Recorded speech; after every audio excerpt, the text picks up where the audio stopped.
Hi, welcome back to English class with Mrs. Dian. Alright, how are you today, class? Yeah, I hope all of you fine in COVID-19 condition. Yeah, always stay healthy, always keep healthy protocol when you go outside from your house. Yeah, next. Yeah, how about your lesson last week? Yeah. What did we study last week? Yeah, excellent. Last week we studied about formal invitation, ya. And you did great job, ya. Bagus-bagus semua kemarin formal invitationnya.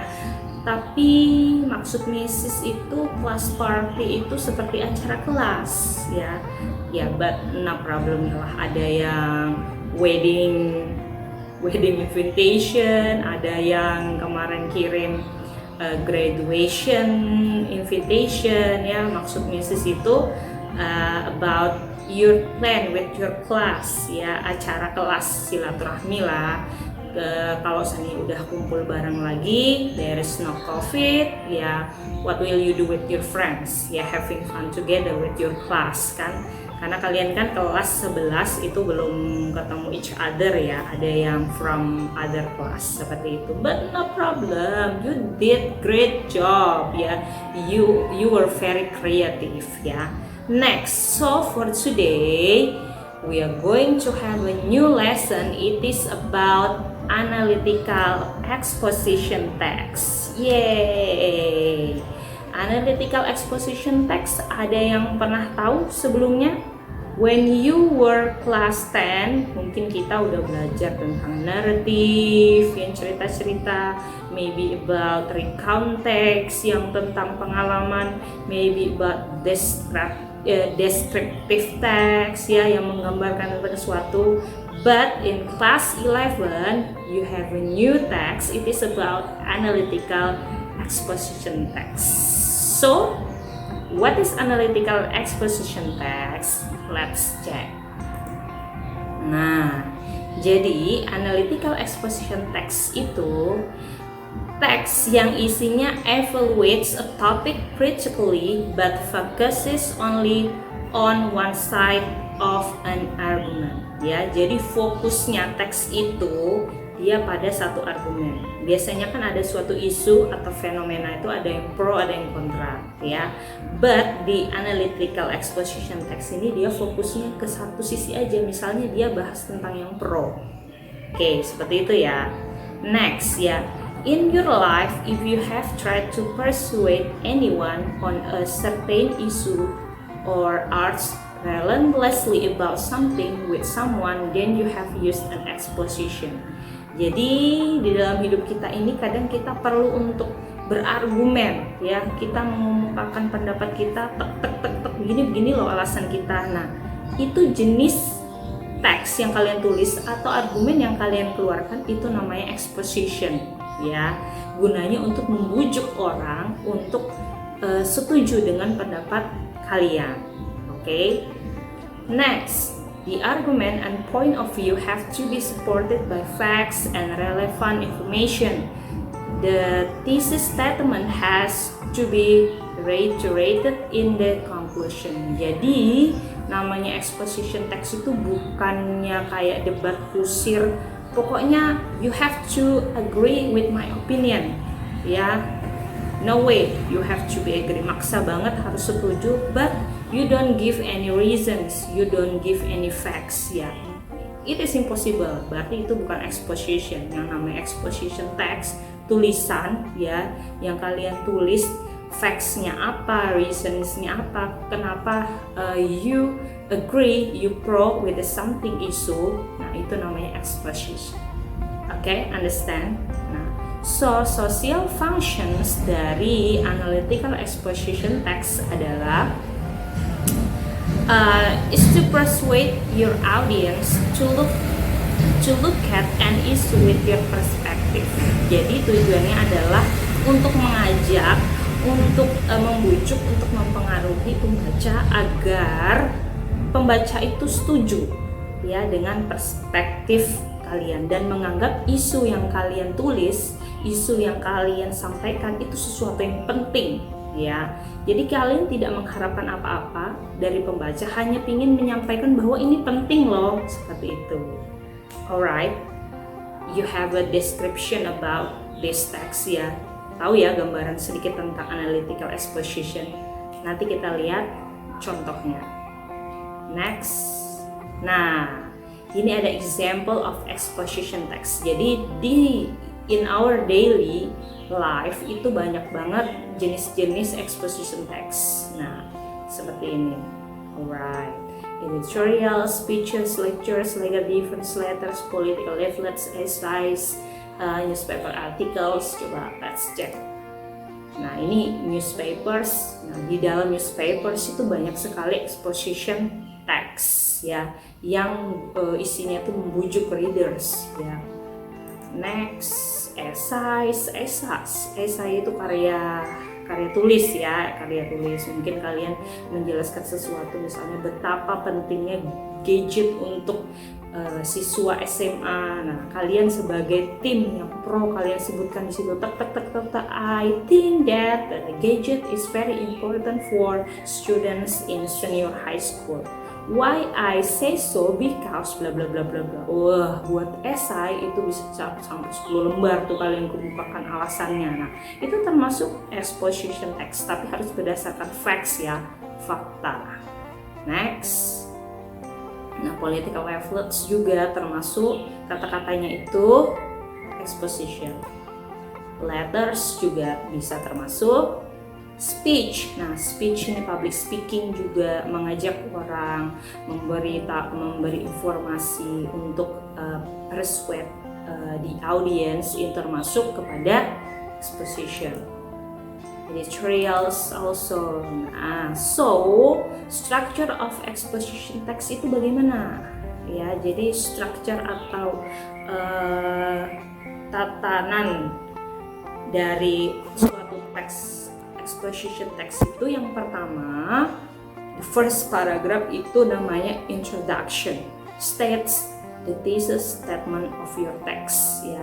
Thesis statement itu apa sih? Topiknya atau ide pokoknya dari tulisan yang akan kalian tulis, atau ide pokok dari teks. Next, setelah itu ada support the viewpoint ya. Oh, kayaknya kita ke title dulu ya. Oke, structure of exposition text yang pertama of course dong ada title-nya. Misal tell us about the topic ya. Misalnya contohnya tadi, the gadget is very important for senior high school students. Kalian buat exposition text seperti itu, atau ada tulisan yang seperti itu. Introduction-nya, paragraf pertamanya apa ya. Kenapa kalian misalnya mengatakan bahwa gadget itu very important. Nah, ini di thesis statement-nya. Kemudian ada support the viewpoint with the factual data like graphs, pictures, charts ya. Nah, di sini argumen-argumen yang mendukung itu apa? Mengapa kalian katakan itu penting? The first is bla bla bla, the second is bla bla bla, the third is. Nah, kemudian conclusion-nya apa? Restatement of the thesis statement. Jadi conclusion-nya itu kesimpulan semuanya. So, jadi ya, ini mirip dengan debat bahasa Inggris ya. Kalau debat bahasa Inggris mungkin kita sampaikan secara lisan. Kalau ini secara tulisan dalam sebuah teks seperti itu. Next. Nah, language features-nya ya.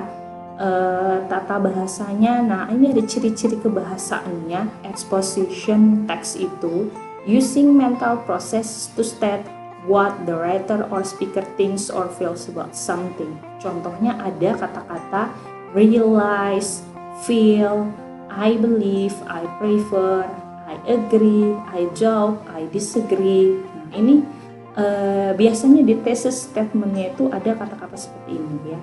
Dia menyampaikan misalnya dia I believe, I prefer, I agree, seperti itu. Ya, ada one side argument. And then next ada ciri-ciri yang lain, yaitu menggunakan simple present tense ya. Jadi bukan past tense tapi simple present tense. Kemudian using enumeration, misalnya ada mengungkapkan argumen firstly, secondly, finally, seperti itu.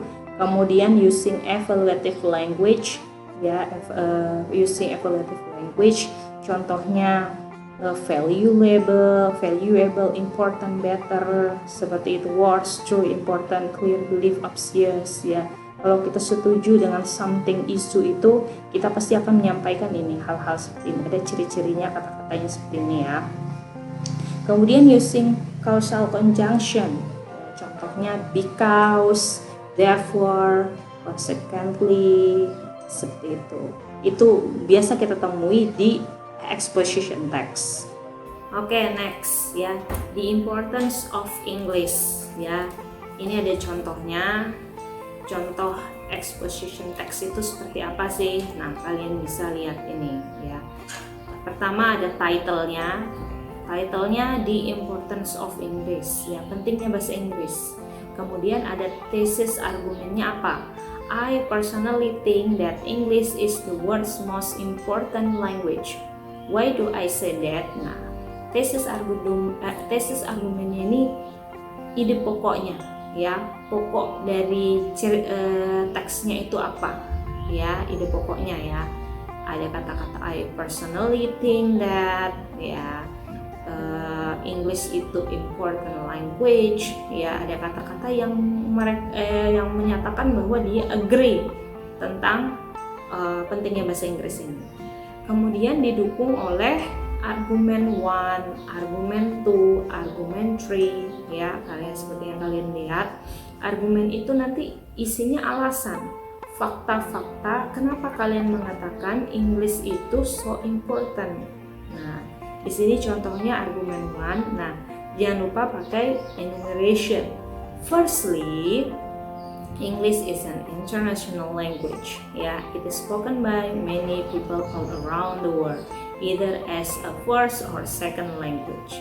Kemudian argumen 2-nya pakai secondly. Nah, ini tadi di language feature-nya namanya enumeration kan. English is also the key which open doors to scientific and technical knowledge which is needed for the economic and political development of many countries in the world. Nah, ini alasan kedua, argumen kedua. And selanjutnya dengan argumen yang ketiga pakai thirdly ya. Conclusionnya, nah kita bisa pakai from the fact above it is obvious. Nah, ada kata-kata ini evaluative language, it is obvious ya, that everybody needs to learn English to greet the global era. Nah, ini contoh ya exposition text, dan di buku LKS kalian itu there are many examples of exposition text. So, tugas kalian silahkan kalian komen di bawah.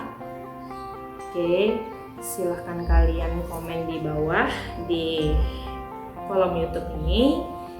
Kalian tulis satu title, bisa apa aja, it is free, yang lagi viral sekarang, yang lagi trending sekarang apa.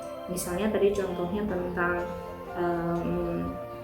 gadget for senior high school students is very important ya, karena kan kondisinya kita belajar online kan. Nah, itu title-nya. Kemudian kalian kasih satu thesis argumennya apa, ide pokoknya apa, dan kasih satu argumennya.